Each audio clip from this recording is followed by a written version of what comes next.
어제 저녁 뉴저지 에지워러의 아파트 단지 아발론에서 원인을 알 수 없는 화재가 발생해 단지 전체가 전소됐습니다. 한인들의 피해도 적지 않은 것으로 나타났습니다. 뉴욕 총영사관과 뉴저지 한인회가 피해 한인들에 대한 지원에 나섰습니다. 뉴저지주에서 또 백인 경찰관이 흑인을 총격 사살한 사건이 뒤늦게 알려졌습니다. 공화당이 오바마 대통령의 이민개혁 행정명령 저지를 위해 연방의회 재심법을 검토하고 있습니다. 미국 입국자뿐만 아니라 출국자에 대해서도 지문 채취를 의무화하는 법안이 연방 하원에 상정됐습니다. 이상은 이 시각 주요 뉴스입니다. 여러분 안녕하십니까? KB 뉴스입니다. 어제 저녁 뉴저지 에지워러의 고급 아파트 단지 아발론에서 원인을 알 수 없는 화재가 발생했습니다. 단지 전체가 전소됐는데요. 전체 주민 가운데 약 20% 정도는 한인으로 추산되고 있어 한인들의 피해도 클 것으로 보입니다. 금홍기 기자가 보도합니다. 에지워터 아발론에서 화재가 발생한 시간은 어제 오후 4시 30분경. 단지 내에 화재 경보기가 울리자 주민들이 1층으로 대피하고 긴급 출동한 소방차가 진화 작업에 나섰습니다. 하지만 좀처럼 불길은 잡히지 않았고 불길이 옆 건물로 번지면서 오후 7시 45분경에는 단지 전체로 확산됐습니다. 화재 진압을 위해 허드슨 카운티와 버리안 카운티, 유니온 카운티 소방국은 물론 허드슨 강 너머 맨하튼의 뉴욕시 소방국에서도 5척의 소방보트가 투입돼 진화 작업을 벌였지만 화염이 바람을 타고 워낙 거센 데다 단지 진입로에 비해 화재 규모가 커서 진화 작업에 어려움을 겪었습니다.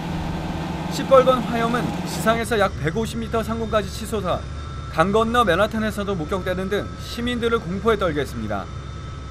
화재 발생 당시 단지 내에 있던 주민 160여 명은 긴급 대피해 다행히 인명피해는 없는 것으로 알려졌습니다. 총 408가구가 거주하는 이 아파트 단지에서 한인은 20% 이상인 것으로 추정되고 있습니다. 에지워터 마이클 맥파틀랜드 시장은 타운 내 비상사태를 선포한 가운데 피해 주민은 약 2,000명으로 추산하고 있습니다. 현재 주민들은 인근 학교 엘레노 벤 겔더 스쿨과 커뮤니티 센터 등으로 분산 대피한 상태입니다. 화재가 발생한 아발론 아파트 단지는 지난 2000년 8월 완공을 앞두고 큰 화재가 발생해 전소된 바 있습니다. 총 공사비 8천만 달러가 투입돼 지난 2002년 새롭게 완공됐으나 15년 만에 또다시 화재로 전소되는 피해를 입었습니다. KBN 뉴스 금홍기입니다. 화재가 발생한 지 하루가 지났지만 현장에서는 소방관들이 진압 작업을 계속하고 있습니다. 입주자들은 완전히 전소된 아파트를 보고 한숨만 내쉬고 있는 상황입니다. 뉴욕 총영사관과 뉴저지 한인회는 피해 한인들의 지원에 나섰습니다. 박민기 기자가 보도합니다. 화재가 발생한 뉴저지 에지워러 아파트 단지. 화재 발생 만 24시간이 지났지만 곳곳에서 연기가 피어오르고 소방관들은 쉴 새 없이 물을 뿌려댑니다. 높은 곳에서 바라본 화재 현장은 마치 폭격을 받은 듯 완전히 폐허가 됐습니다. 에지워러 타운홀에 마련된 피해자 지원센터. 타운 관계자와 보험회사 직원들이 나와 보상과 지원 대책을 상담하고 있습니다. 대부분의 입주자들이 가입한 테넌트 보험의 보상 한도는 최대 3만 달러 정도. 비교적 부유층들이 입주해 있는 아파트라 실제 피해 규모에 비해 턱없이 모자라는 금액입니다. 기자가 만난 한 한인 거주자는 자신의 집에 있는 피아노 한 대만 하더라도 $10,000가 넘는다며 터무니없는 보상금에 좌절했습니다. 아파트 측이 적절한 보상을 하지 않을 경우 집단 소송을 걸겠다는 것이 이번 화재 피해자들의 입장입니다. 피해 한인들을 위하여 뉴저지 한인회도 지원에 나섰습니다. 오늘 오전 화재 현장을 둘러본 뉴저지 한인회 유광훈 회장은 한인회의 재해대책위원회를 구성하고 피해 한인들을 위한 법률 상담 서비스를 준비하고 있습니다. 또 당장 숙소 없는 한인들에게는 기거할 숙소를 알선해줄 계획입니다. 다행히 인명 피해가 대략적으로 봐서는 없는 것으로 봐서는 다행인데 피해 보상 문제입니다.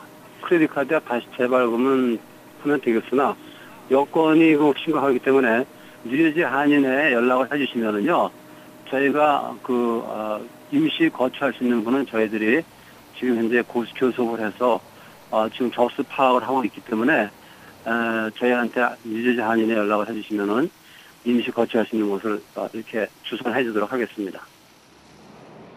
뉴욕 총영사관도 한인 피해 현황 파악과 지원 대책 마련에 분주합니다.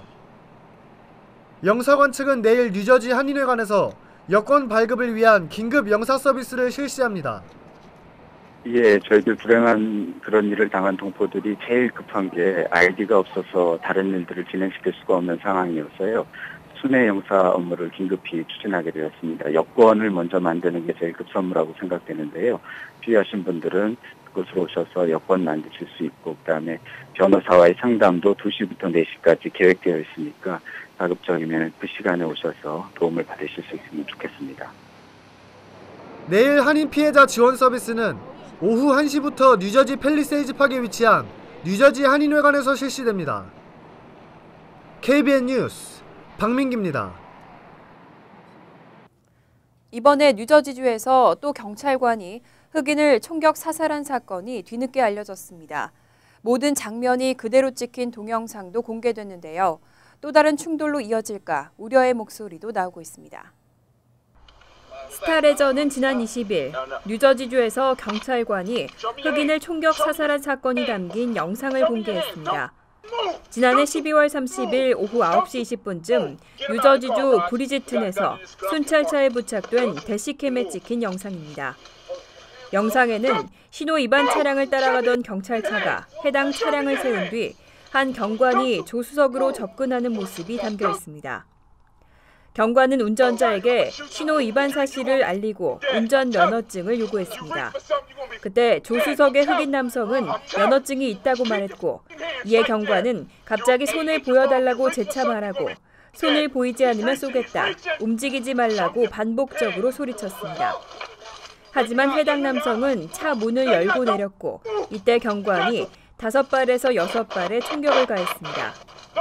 조사 결과 숨진 남성은 10대 시절 경찰 3명을 쏜 혐의로 13년간 교도소에 수감됐었고, 지난해 여름에도 헤로인과 코카인 소지, 경찰 체포 불응 혐의로 구속됐던 것으로 확인됐습니다. 또 이번 사건의 경관이 당시 그를 체포한 경찰 중 1명이었던 것으로 밝혀져 사건에 대한 귀추가 주목되고 있습니다. 공화당이 오바마 대통령의 이민개혁 행정명령 저지를 위해 새로운 카드를 검토 중입니다. 연방의회 재심법이라는 결의안인데 행정명령 시행을 앞두고 오바마 행정부와 공화당의 정치적 대립이 격화되고 있습니다. 공화당이 연방의회 재심법 결의안을 통해 대통령의 행정명령을 저지하는 방안을 검토하고 있는 것으로 알려졌습니다. 공화당이 검토하고 있는 이 연방의회 재심법은 연방의회가 결의안을 통해 대통령과 행정부의 행정명령 등을 중단시키거나 무효화할 수 있는 법적 근거가 될 수 있습니다. 밥 굿레이트 하원 법사위원장은 의회가 양분되어 있다면 이 결의안이 어렵겠지만 공화당이 상원과 하원을 장악하고 있어 유용한 카드가 될 수 있다고 밝혔습니다. 이 법에 따르면 연방의회는 대통령이 행정명령을 발동한 지 60일 이내에 행정명령 중단이나 무효화를 요구하는 결의안을 통과시킬 수 있습니다. 공화당 미치 매코넬 상원 원내대표 역시 지난해 이 결의안을 언급한 바 있어 공화당이 결의안을 추진할 가능성이 큰 것으로 전망되고 있습니다. 하지만 결의안이 실제 효력을 발휘하기 위해서는 대통령의 서명이 필요합니다. 오바마 대통령은 거부권 행사를 통해 이 결의안을 막을 수 있지만 여전히 오바마 대통령과 민주당에 상당한 부담이 될 것으로 예상되고 있습니다. 불법 체류 대학생에게도 주정부 학비 지원 프로그램에 자격을 부여하는 드림 법안, 올해는 통과될 수 있을까요? 행정 예산안에 포함됐는데 그 통과 가능성이 높은 것으로 평가되고 있습니다. 앤드류 쿠오모 뉴욕 주지사는 21일 신년 연설에서 드림 법안과 교육기금 기부자에게 세제 혜택을 주는 방안을 하나로 묶어 1,416억 달러 규모의 올해 행정 예산안에 포함시켰다고 밝혔습니다. 불법 체류 대학생에게 주정부 학비 지원 프로그램에 수혜 자격을 부여하는 드림 법안은 그동안 예산 문제로 주의회를 통과하지 못했습니다. 특히 공화당이 강하게 반대하면서 민주당이 다수당인 하원은 통과했지만 매번 상원의 벽을 넘지 못했습니다. 이에 쿠오모 주지사는 드림 법안을 예산안에 포함시키면서 교육기금 기부자 세제 혜택이라는 조건을 내걸었습니다. 이 조건은 학교 발전을 위한 기금 조성이라는 대의 명분을 담고 있어 의회가 반대하기 어려울 것으로 예상되고 있습니다. 하지만 두 방안이 하나로 묶여있기 때문에 주의회는 이를 받아들이거나 모두 거부하는 선택을 해야 합니다. 한편 이날 쿠오모 주지사는 현행 교사평가 정책에 대한 전면적인 개혁도 천명했습니다. 불법 체류 청년 추방유예 프로그램의 신규나 갱신 신청을 위해서는 반드시 노동 허가 신청서를 함께 제출해야 합니다. 이민서비스국이 서류 미비로 기각되는 사례가 많다며 주의를 당부했습니다. 이민서비스국은 최근 서류 미비로 기각되는 사례들이 늘고 있다면서 불법 체류 청년 추방유예 프로그램의 신규 신청을 위해서는 반드시 노동허가 신청서도 함께 제출해야 한다고 밝혔습니다. 또 갱신 신청자의 경우에는 현재 불법 체류 청년 추방유예 승인서와 노동허가증에 명시된 유효기간의 만료일 전 150일에서 120일 사이에 반드시 신청할 것을 권고했습니다. 이민서비스국은 이 기간 동안 신청해야 현재 유효기간이 끝나기 전에 갱신 신청 결과를 받을 수 있다고 설명했습니다. 현재 이민서비스국은 추방유예 갱신 신청을 120일 이내에 처리한다는 목표를 세우고 있습니다. 실제 지난해 11월 30일 기준 각 서비스 센터별 서류 처리 현황에서 불체 청년 추방유예 갱신 신청은 텍사스와 네브라스카, 버몬트와 캘리포니아 서비스 센터 모두 3.5개월의 처리 기간을 보였습니다. 미국 입국자뿐만 아니라 출국자에 대해서도 지문 채취를 의무화하는 법안이 연방 하원에 상정됐습니다. 국경 경비를 강화하고 오버스테이어에 대한 관리를 강화하겠다는 방침입니다. 마이클 맥콜 하원 국토안보위원회 위원장은 10년 동안 100억 달러를 투입해 국경 경비를 강화하는 내용의 국경경비 우선 강화 법안을 상정했습니다. 개별 이민 법안의 점진적 처리를 내세워왔던 의회 공화당이 본격적으로 처리에 나선 첫 번째 개별 법안입니다. 법안의 주요 내용은 남부 국경 지역의 밀입국을 완전 통제하기 위해 국경 세관 보호국의 역할과 권한을 강화하는 것입니다. 하지만 출입국자의 생체 정보를 의무적으로 채취하는 내용도 포함돼 있어 시행되면 한인들에게도 큰 영향을 미칠 것으로 전망됩니다. 법안은 향후 5년 내에 전국 모든 국제공항과 항만, 육상 국경 통과 지점에 입출국자의 지문을 채취 관리하는 생체정보 출입국 관리 시스템을 설치 운영하도록 의무화했습니다. 단 JFK 공항 등 주요 15개 공항과 항만에서는 2년 이내에 먼저 시범 운영을 시작하도록 규정했습니다. 비자 유효기간을 넘겨 체류하는 오버스테이어에 대한 본격적인 관리에 들어가겠다는 의미로 해석되고 있습니다. 2015년 연방정부의 빈곤선 가이드라인이 발표됐습니다. 올해 연방 빈곤선은 개인의 경우 연소득 11,770달러, 4인 가족은 24,250달러입니다. 보건복지부는 22일자 관보에 게재될 연방 빈곤선을 발표하고 이날부터 효력이 발생한다고 밝혔습니다. 올해 연방 빈곤선은 개인의 경우 지난해에서 100달러 오른 연소득 11,770달러로 정해졌습니다. 4인 가족은 400달러 오른 24,250달러입니다.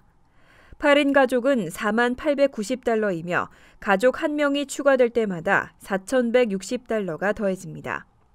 이 연방 빈곤선은 푸드 스탬프 등 각종 연방정부와 주정부의 복지 프로그램 수혜 자격을 결정하는 중요한 기준으로 사용됩니다. 한편 가족 초청 스폰서 자격 등 이민과 관련해서는 이민서비스국이 2월에서 3월 중 통상 연방 빈곤선의 125%인 가이드라인을 발표할 예정입니다. 그때까지는 종전 기준이 계속 적용됩니다. 이상으로 KBN 뉴스를 마칩니다. KBN과 함께 즐거운 저녁 되시기 바랍니다.